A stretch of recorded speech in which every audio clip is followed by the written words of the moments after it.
For the first time ever, the healthy life expectancy gap in the UK is now more than 20 years. What does that mean and why it's happening?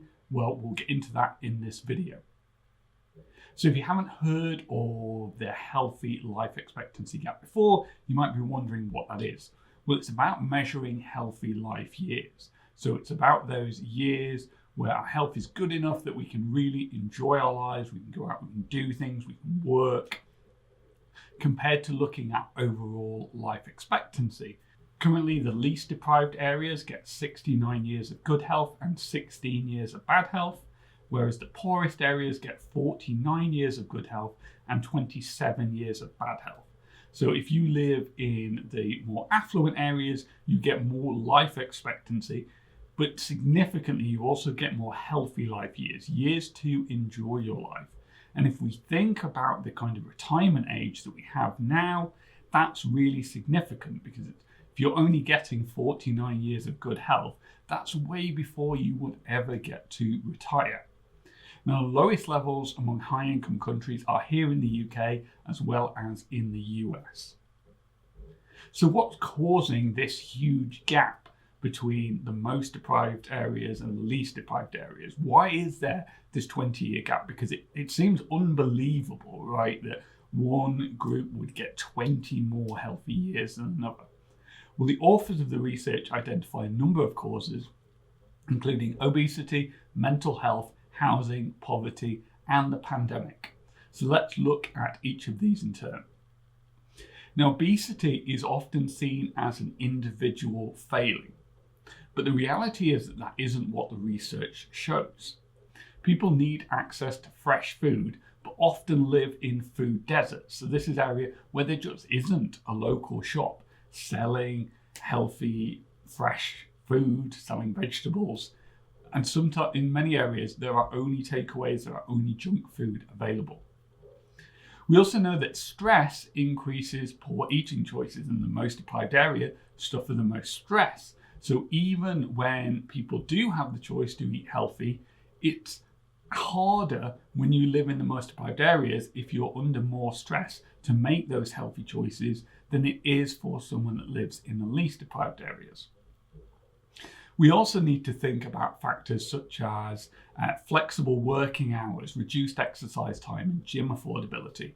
If you're working really long hours to pay the bills, you might not have time to go somewhere to exercise. You might not have somewhere safe to exercise.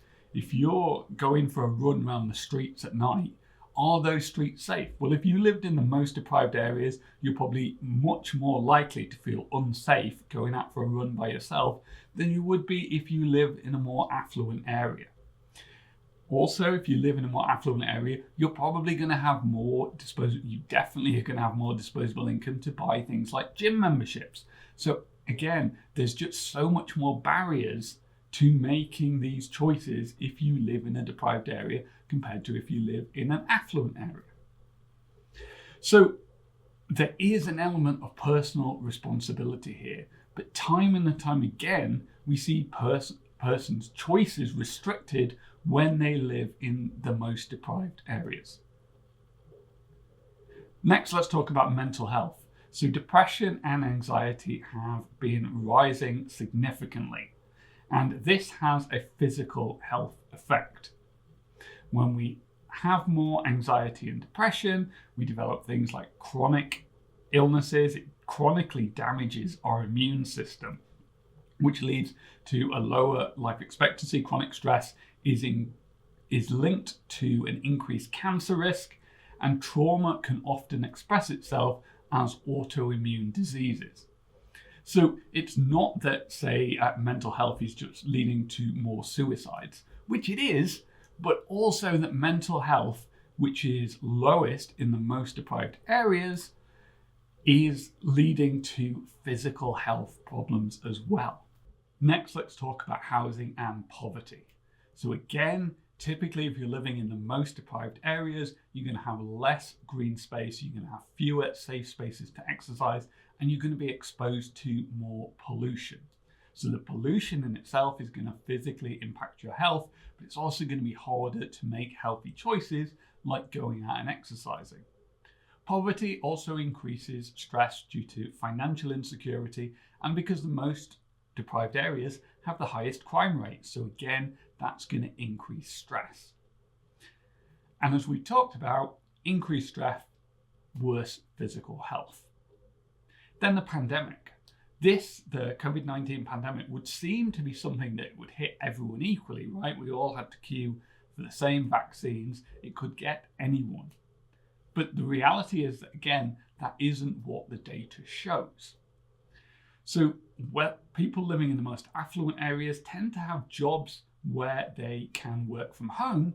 People in the most deprived areas tend to have jobs where they have to go in, and therefore they get greater potential exposure to the virus. So, in summary, if you're poor, you are exposed to more disease and you are exposed to more pollution.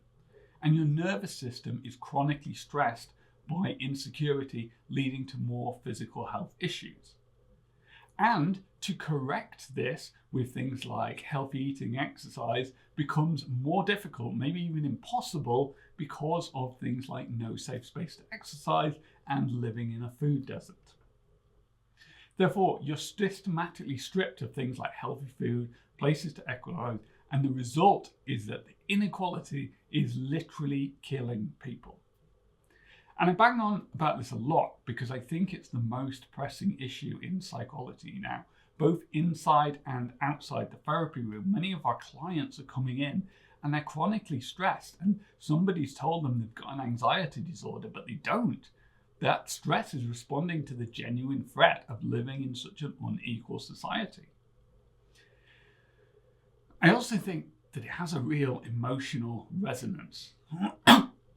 Imagine, and you might be living it already, that you are on the wrong side of this gap, knowing that you're getting 20 fewer healthy years, 20 fewer years to enjoy your life than someone who just happened to be born into a wealthy area.